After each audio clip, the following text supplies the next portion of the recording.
ዕለት ዕለት ግብሬ ኃጢአት መስራት ነው።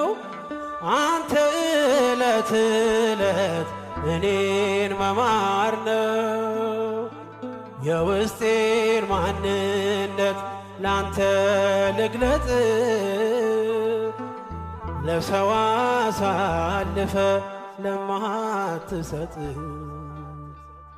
ቁዱስ ሆናለኝ የወንድሜን በደል።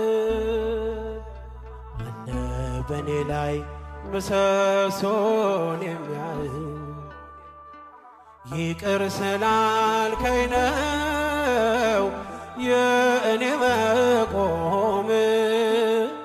ደግሞ እንዳልፈርድ እርዳኝ፣ ደግሞ እንዳልፈርድ እርዳኝ በሰዎች ድካም